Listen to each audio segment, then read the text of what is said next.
जय हिंद प्यारे साथियों, बहुत बहुत स्वागत करता हूं आप लोगों अपने चैनल वैकेंसी पॉइंट पर। दोस्तों, आपको पता है कि यूपी पुलिस एग्ज़ाम 2024 को कैंसिल करने के बाद से ही खबर निकल के आई थी कि 6 महीने के भीतर ही एग्ज़ाम दोबारा कंडक्ट करवाया जाएगा।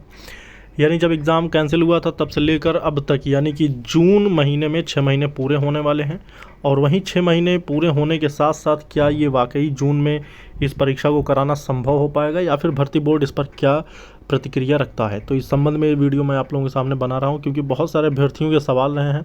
और जो भी कैंडिडेट पढ़ाई में लगे हुए हैं और जो नहीं भी पढ़ रहे हैं, उन सभी से मैं अपील करना चाहता हूं कि आप सभी लोग, चाहे एग्ज़ाम जून में हो या फिर आगे टले, आपको अपनी तैयारी को बरकरार रखना है। किसी प्रकार से भी कोताही ना दिखाएं, क्योंकि जो कैंडिडेट, जो लड़का या जो भी छात्र पढ़ रहा होगा उसका सिलेक्शन 100% तय है। क्योंकि आयु सीमा में छूट मिलने की वजह से कंपटीशन का लेवल बहुत ही ज़्यादा हाई हो चुका है। आपको पता है कि अब तक जो ऐसे कैंडिडेट थे, यानी कि जिनको आयु सीमा में छूट मिलती है, उनके अलावा भी सबसे बड़ी बात कि जो जनरल कैटेगरी के तहत आते हैं और उन अभ्यर्थियों को जो कि यूपीएसआई की तैयारी में लगे हुए थे, उन्हें भी कांस्टेबल भर्ती में मौका मिल चुका है।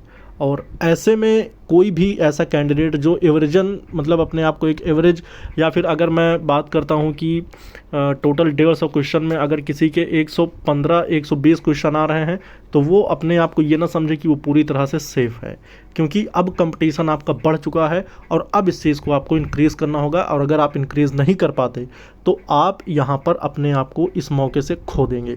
क्योंकि कुल 50 लाख अभ्यर्थियों में 60,000 सीटों का बंटवारा, आप मान के चलिए कि 80 से 90 कैंडिडेट पर सीट होंगे। और बहुत ज़्यादा अगर एग्ज़ाम छोड़ते भी हैं तो तब भी ये कंपटीशन 70 लोगों में तो रहेगा ही। तो इसलिए अपने आप को मजबूत रखना है, कंटिन्यू मेहनत करते रहना है। और बहुत सारी चीज़ें हैं जो मैं आप तक पहुंचाता रहूँगा। आप लोगों से ये अपील कर रहा हूं कि आप लोग चैनल को ज़रूर सब्सक्राइब कर लें। अब आते हैं आज के मुद्दे पर। परीक्षा क्या दोबारा कराने के लिए एक बार अभ्यर्थियों को फिर से करना होगा धरना प्रदर्शन? तो क्योंकि एग्ज़ाम को जिस तरह से कैंसिल कराया, काफ़ी ज़्यादा अभ्यर्थियों ने एकता दिखाई और हज़ारों की तादाद में लखनऊ में पहुंचकर शांति ढंग से, और ऐसा भी कि धरना पूरी तरह से शांतिपूर्वक था। आपने देखा कि किसी प्रकार से कहीं भी बाहर निकलकर कोई भी उपद्रव नहीं किया गया, बिल्कुल शांति ढंग से धरना करके एग्ज़ाम को कैंसिल करा दिया गया था। लेकिन और भी कई सारे स्टेप उठाए गए थे। मगर यहाँ पर बात यह है कि क्या फिर से धरना करना होगा? क्योंकि ऐसे में तो एग्ज़ाम कंडक्ट होना मुश्किल है कि जब दोबारा एजेंसी का चयन, भर्ती बोर्ड ने पहले ही अनाउंस कर दिया है कि दोबारा एजेंसी का चयन करना होगा, जिसके बाद ही एग्ज़ाम कंडक्ट हो पाएगा। और इस एग्ज़ाम एजेंसी के चयन का प्रोसेस पिछले 2020 से चल रहा था, जो कि 2024 में चुनाव के वक्त पूर्ण हो पाया। तो अब ऐसे में क्या उम्मीद जताई जा सकती है? तो मैं आपको बता दूं कि दोस्तों, जब तक चुनाव चल रहे हैं, यानी 4 जून तक, तो किसी प्रकार से इस पर कोई भी काम नहीं होने वाला।